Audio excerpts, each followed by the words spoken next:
Hello YouTube, good day to all of you. Hello and welcome. I'm glad you're here. I know I'm glad to be here. What we have here is a 2012 Toyota Camry. Customer states that they had the battery replaced 2 years ago and that it recently tested at 300 cranking amps and the car does not start. So let's find out what it does. Okay, car starts. Let's head into the shop. We will test this battery and I will employ what has become known as my legendary battery terminal cleaning skills, and we'll make a determination on what we're going to do with this thing after it gets tested. And the brake is stuck on. What is this? There it is. All right. Okay, just taking a quick review of the instrument cluster here. It's got a maintenance required light on. That is just the oil change reminder light. My seatbelt's not on. And fun fact, this little blue light right here, that does not mean that your headlights are on. That means that your high beams are on. So let's go ahead and turn those off and do everybody a solid. For those of you who may not know, it is not acceptable to drive around all night long with your high beams on. That will conclude my gripe of the day. Let's go focus back on the task at hand. Powering down. There's our electron reserve module. 2 years ago, huh? Let's see, this is made in 12 of 20. All right.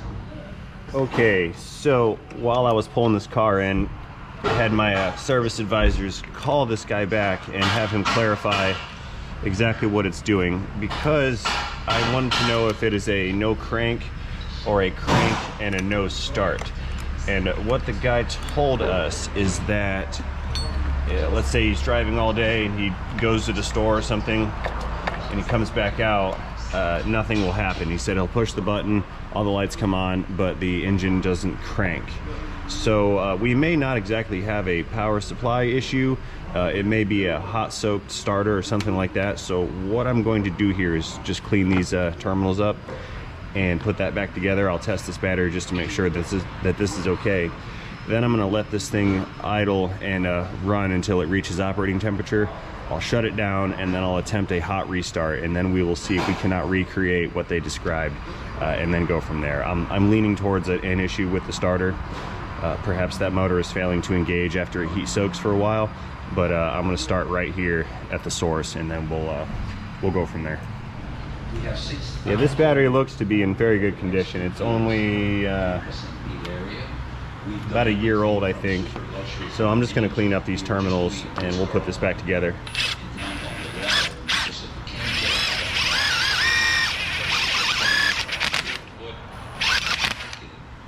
Nice and shiny.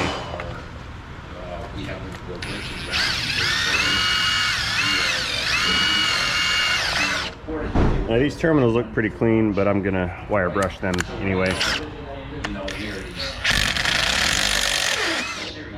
Oh yeah.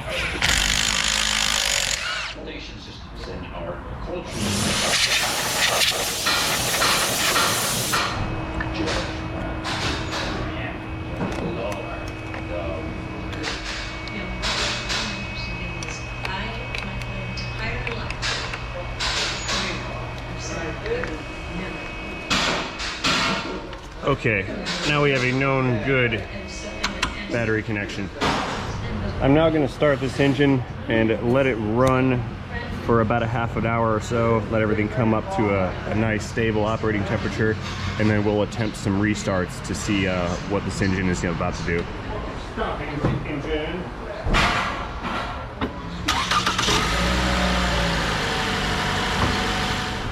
Okie dokes. This thing's been hanging out here running for about an hour. So let's hop in.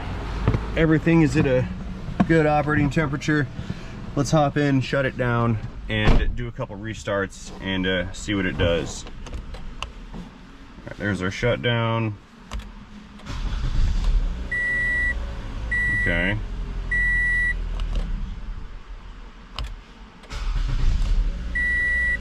I'd like to see this thing fail. Like I said earlier, I suspect it has a starter that's failing when it heat soaks.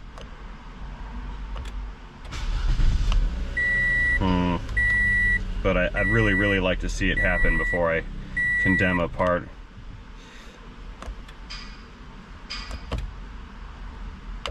There we go. There's one. Odd though, I don't hear the starter click.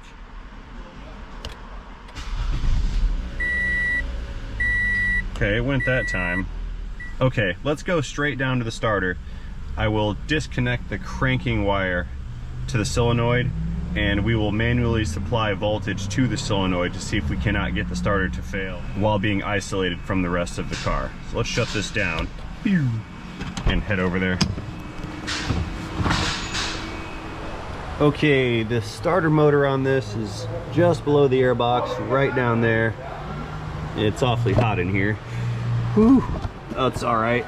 I'll live with it. Yeah, let's pull this intake box off of here, and that should give us some decent access to that starter motor.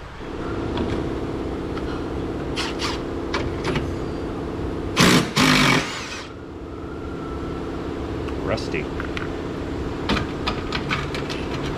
That one's very rusty.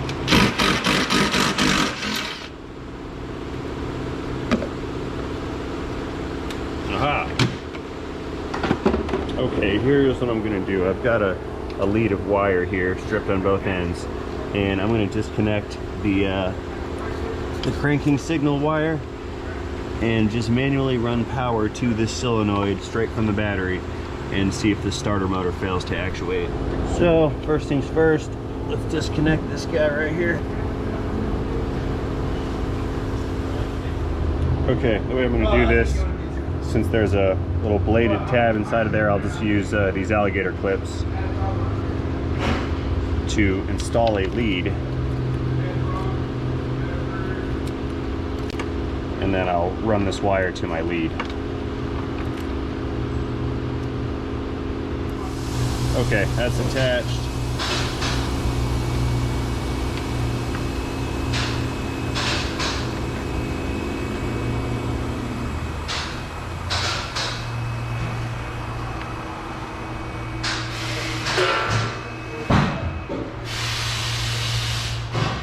Okay.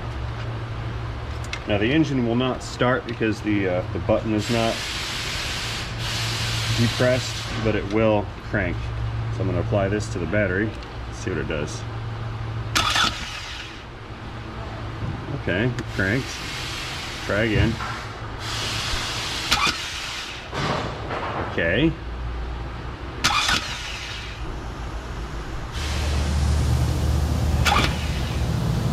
Yeah, it's still going. Ooh, there we go. Oh, you can't see the battery terminal. There you go.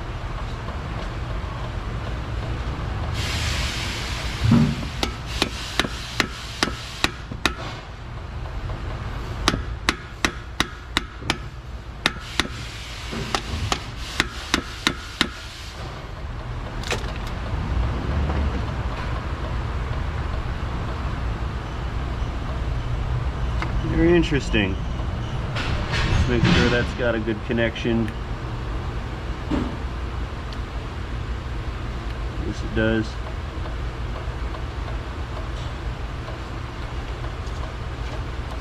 We got a winner.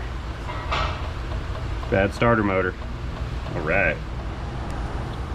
Okay, real quick, and while the condition is present, I'm gonna put a meter on this just to verify that it still has power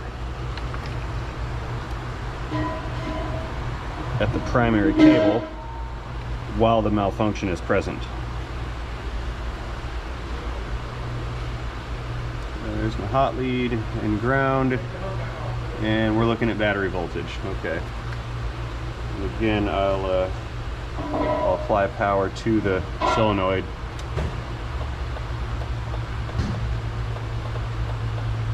Confirmed, we have a failed starter solenoid, and the unit must be replaced.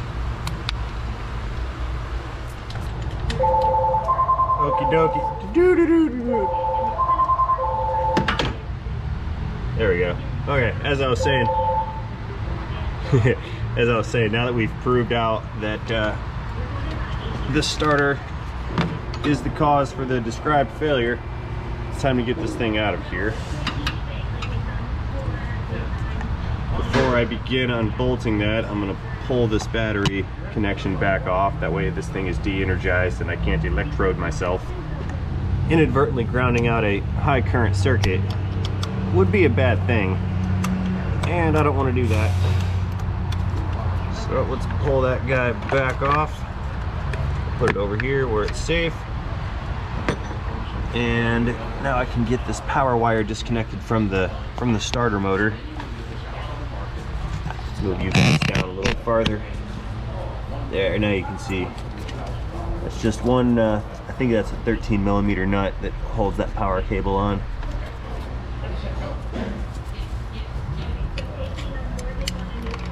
Not a 13. Try again.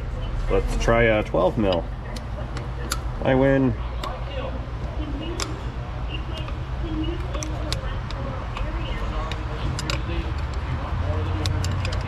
It's kind of tight.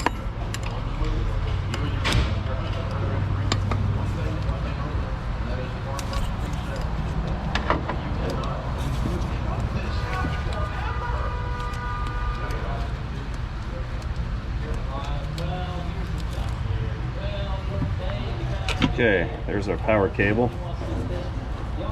Oh, nice, it's not all corroded. Good. Okay, we'll tuck that aside, stick that over there. And now there's gonna be 2 bolts that hold the starter on. One is here, the other one is on the back side over there. Okay, I'll get the back side bolt first because it's hardest to reach.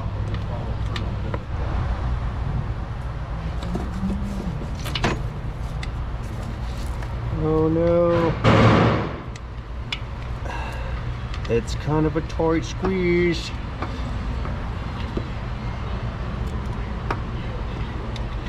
But now I'm committed to doing this the hard way without taking the airbox out, so we're just gonna see this through. Click.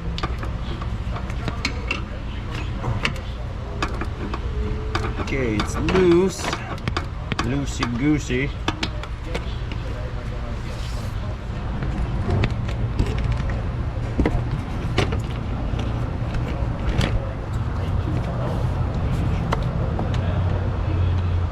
There.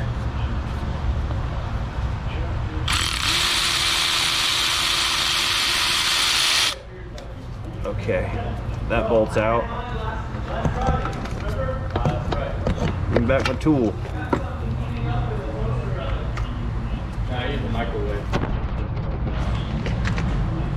Okay, I'm 1 bolt down, 1 to go. Well, that wasn't very tight at all.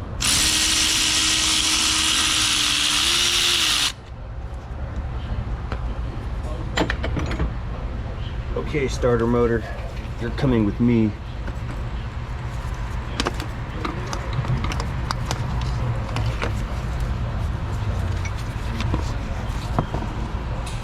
This appears to be the original Toyota. All right, let's back up and compare the new unit with the old one real quick. Looks like looks like the tooth count's the same, diameter of the gears are the same, mounting locations look the same, physical dimensions are the same, and the connectors are the same. Okay, all right, let's stick this guy back in. Real super simple reverse procedure. Slide that right in there. Nice. Doo-doo-doo. And now, as usual, I will not apply any torque to these fasteners until both of them are installed. Can I reach? Yep, sure can. Okay, that's good. Now, gravity seems to have gotten the best of me because I dropped my extension that I need down there and it's sitting on the splash shield. So we're gonna fish this out with the magnet. Contact. Yeah, here it comes. I'm gonna make it. Uh-oh. The magnet is stuck to other metallic items. Ah, victory is mine. Okay, back to the task at hand. Okay, I want to get the backside bolt first because that's hardest. So we'll just sneak that around. Oh no, I'm dumb. The ratchet is still on reverse. I'm my own biggest setback sometimes.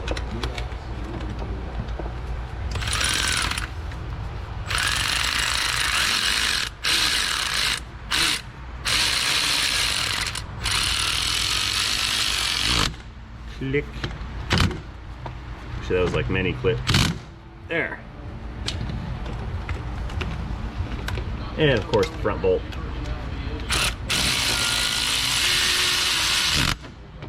Toy.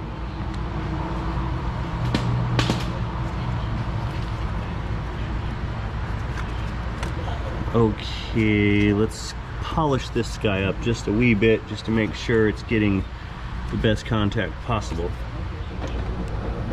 Check out this nifty little device.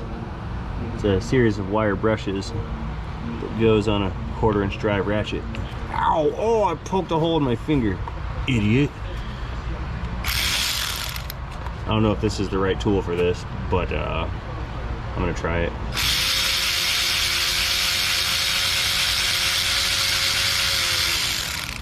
Sure is.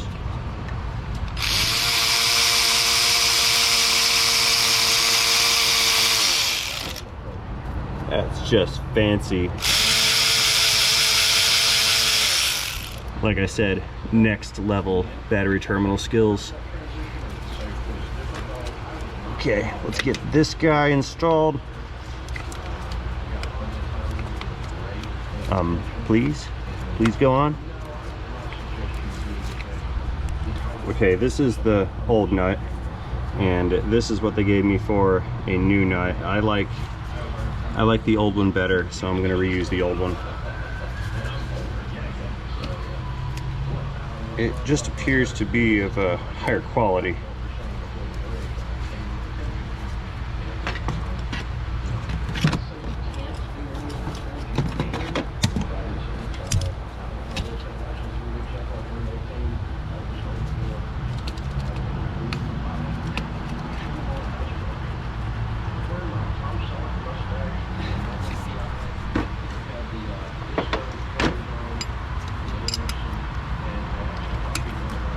This is the part where people fail because they wrench on these with all their might and break the stud off in the solenoid, rendering the unit useless. So I will only tighten this with a half a click. Click.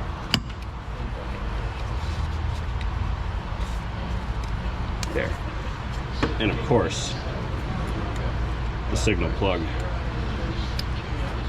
All right. Okay, let's back up some and install the battery terminal cable.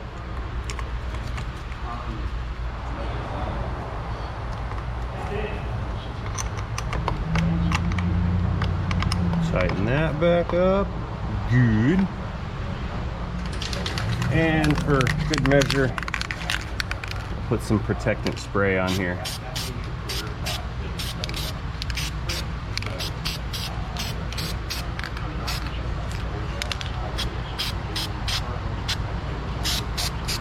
Good.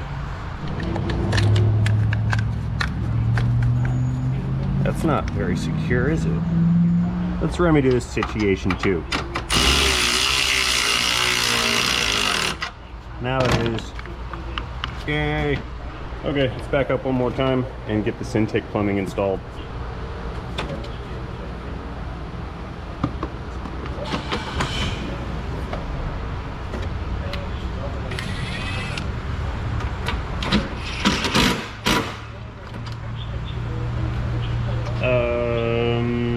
Missing a 10mm bolt. Where'd you go?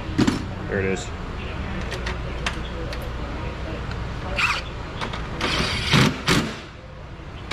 Excellent. Okay, let us starting the engine. and watch it not fail to crank. Okay, here goes nothing. It lives. Beautiful.